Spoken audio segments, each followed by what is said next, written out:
Bismillahirrahmanirrahim. Assalamualaikum warahmatullahi wabarakatuh.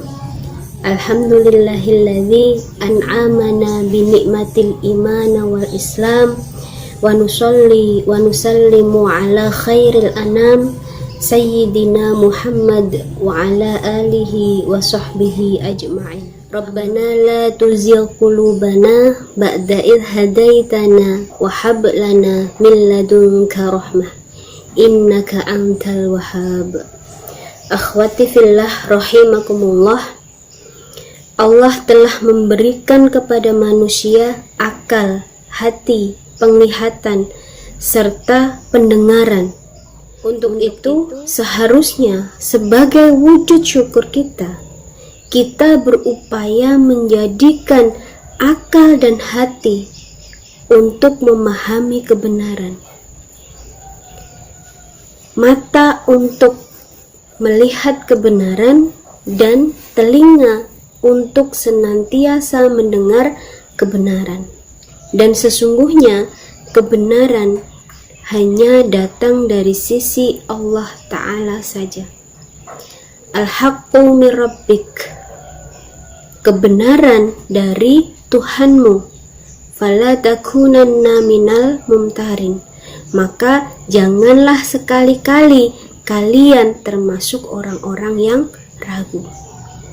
Kebenaran adalah apa yang terdapat di dalam surah Ali Imran ayat 85, dikatakan, siapa saja yang menjadikan selain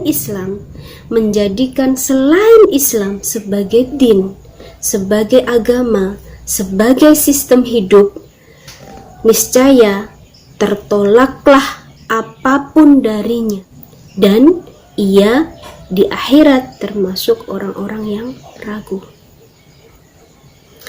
Dengan demikian, segenap potensi yang kita miliki digunakan untuk memahami Islam, kemudian diterapkan dalam kehidupan kita sehari-hari dengan tujuan beribadah. Ini sesuai dengan misi Allah Ta'ala ketika menciptakan manusia. Wa ma khalaqtu jinni wal insa illa liya'budun. Kata Allah, aku tidak menciptakan jin dan manusia illa liya'budun, kecuali hanya untuk beribadah kepadaku. Allah sang pencipta manusia menetapkan bahwa keberadaan manusia di dunia ini hanyalah untuk beribadah kepadanya. Akhwati fillah, makna ibadah itu sendiri adalah tunduk, taat, patuh, serta terikat dengan aturan-aturan syara. Pertanyaannya, kapan kita harus tunduk? Kapan kita harus taat? Kapan kita harus patuh terhadap aturan-aturan Allah Subhanahu wa Ta'ala ini? Jawabannya, ittaqillaha haitsuma kunta. Bertakwalah kalian dimanapun kalian berada. Sabda Rasulullah ini sangat gamblang untuk difahami. Bertakwalah engkau dimanapun engkau berada. Sebab Allah tidak hanya meminta pertanggungjawaban, Allah tidak hanya menghisap kita saat kita di dalam masjid, saat kita menimba ilmu, saat kita menghadiri majelis-majelis taklim, tetapi Allah juga akan meminta pertanggungjawaban kepada kita dimanapun kita berada. Apakah itu di kamar mandi, di pasar, di pengadilan, di gedung-gedung pemerintahan, dan lain sebagainya. Apakah yang kita lakukan di tempat-tempat tersebut itu sesuai dengan aturan syara ataukah tidak? Akhwati fillah, bila hidup manusia sesuai dengan tugas yang diberikan Allah Subhanahu wa Ta'ala, maka hidupnya akan bahagia di dunia dan juga di akhirat. Tetapi sebaliknya, bila tidak mengikuti atau tidak sesuai dengan apa yang diperintahkan oleh Allah Ta'ala, maka hidupnya akan nestapa di dunia sampai nanti di akhirat.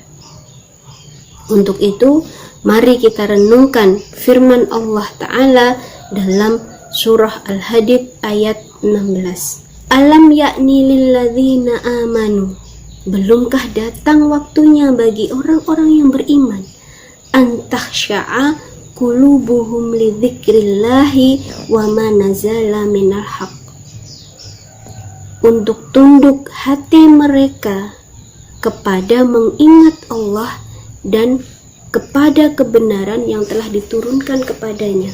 Wala takunu kalladzina utul kitab min qabl, dan janganlah kamu seperti orang-orang yang telah diberi Alkitab sebelum kalian.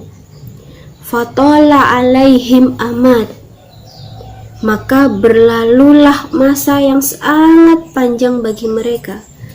Faqasat qulubuhum wa katsirum minhum fasikun, maka mengeraslah hati mereka dan kebanyakan mereka adalah orang-orang yang fasik.